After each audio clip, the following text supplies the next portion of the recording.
কৃষক দম্পতির একমাত্র পুত্র সন্তান মুস্তাফিজ গত ৬ নভেম্বর থেকে নিখোঁজ। কারো ধারণা মুস্তাফিজকে হয়তো জিনে নিয়ে গেছে, আবার কেউ বলেন সে হয়তো অন্য কোথাও চলে গেছে। এভাবে কেটে যায় প্রায় ৮ দিন। এরপর তার বাড়ি থেকে প্রায় ১ কিলোমিটার দূরে ধান খেতে মিলল এক মর্মান্তিক দৃশ্য। সেখানে মুস্তাফিজের পরনের কিছু কাপড় সহ পাওয়া যায় হাড়, মাথার চামড়া, চুলসহ মাংসের টুকরো, যা মুস্তাফিজের শরীরের অংশ বলেই ধারণা তার পরিবারের। এ ঘটনায় পুরো পরিবারে শুরু হয় শোকের মাতম। শুধু হাড্ডি দেখা যায়, আমার ভাইয়ের কোনো কষ্ট দেখা যায় না। আমার ভাইয়ের মোস্তাফিজুর রহমান নওগাঁর পত্নীতলা উপজেলার মসরইল গ্রামের কৃষক আনোয়ার হোসেন ও মুসলেমা দম্পতির একমাত্র পুত্র সন্তান। পরিবারের দাবি তাকে হত্যা করে টুকরো টুকরো করা হয়েছে। আল্লাহ আমার ছেলে কেমন করে মারিছে, টুকরা টুকরা করিছে, মায়ের বুক খালি করিছে। আল্লাহ ওই ছেলেটা কসারে আমার আজান দিছে, কথা দেয়নি বাবরে, আজান দিলে সুমা যাসবা আর দেখা পাইনি রে।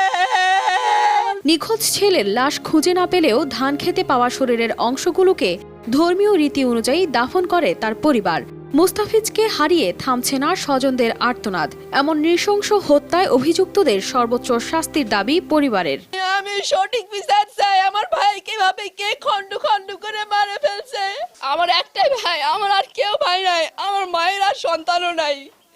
আমরা দুটা সন্তানের মধ্যে একটা সন্তান কার কি ক্ষতি করেছে, এই ক্ষতির বিচার চাই।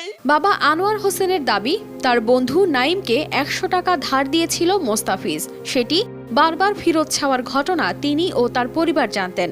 এই ঘটনায় জিজ্ঞাসাবাদের জন্য পুলিশি হেফাজতে নেওয়া হয়েছে নাইমকে। কালকে দুটা ডানা পাইছি, কাপড়া পোশাক পাইছি, ডানা হাত পাইছি, আর একটা লুঙ্গি আর গেঞ্জি যেটা পরেছিল ওটাই পাইছি। আর আজকে নিজে কি জানো কলজা ফেফে কি জানো পাইছে, এগুলো নিয়ে আসলো। ছেলে তো কোনো হাড়াড্ডি আমার বডি পাইনি, যেটুকু আমার আছে এইটুকু দেন, এইটুকু আমি নিজে দাপন কাপন করবো। অন্য বিষয়তে আমার ছেলে কোনো জড়িত নাই। এখন এই ছেলের সাথে প্রায় কথা কয়, ছেলে চলাফেরা করে। পুলিশ ঘটনাস্থলে যাওয়ার পর প্রাথমিকভাবে আলামত সংগ্রহ করে ময়না তদন্তের জন্য নওগাঁ হাসপাতাল মর্গে পাঠায়। তদন্তের স্বার্থে এই খুনের সাথে জড়িতদের জিজ্ঞাসাবাদ করা হবে বলে জানান এই কর্মকর্তা। গত ৬ তারিখে যে ছেলেটি মিসিং হয়েছে তার সেই খণ্ডিত অংশগুলোর পাশে তার জামা কাপড় পাওয়া গিয়েছে। তো মনে হচ্ছে যে আপাত দৃষ্টিতে যে সেই ছেলেটিরই এটি ডেড বডির অংশ হতে পারে। গতকাল আমরা যখন সংবাদ প্রথম পাই, সাথে সাথে পুলিশ এখানে আসে, পত্নীতলা থানা পুলিশ এখানে আসে, এবং তখন থেকেই আমাদের তদন্তর যে প্রক্রিয়াগুলো তখন থেকেই আমাদের শুরু হয়েছে এবং এখনো এটা চলমান রয়েছে। যাকে আমরা থানায় ডেকেছি তাকে আমরা জিজ্ঞাসাবাদ করছি যে তার কাছ থেকে কোনো আমরা তথ্য পাই কিনা। এলাকাবাসী জানান ৫ ওয়াক্ত জামাতের সাথে সালাত আদায় করত মোস্তাফিজ।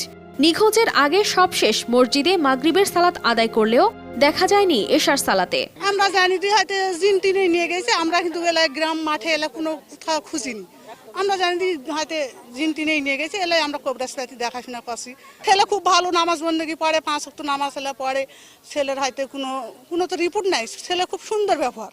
আমাদের বুক থেকে যেই ব্যক্তিটা, যেই লোকটা, যেই শত্রুটা আমাদের কাছ থেকে তাকে ছিনে নিয়ে হত্যা করেছে, আমি চাই যে এই ঘাতকের ফাঁসি, এই ঘাতকের মৃত্যুদণ্ড, সঠিক বিচার, সঠিক ন্যায় বিচার, দেশের ন্যায় বিচার, সঠিক বিচার আমি এটা চাই। এমন নৃশংস ঘটনার সঠিক তদন্ত করে দোষীদের সর্বোচ্চ শাস্তির দাবি পরিবার ও তার স্বজনদের।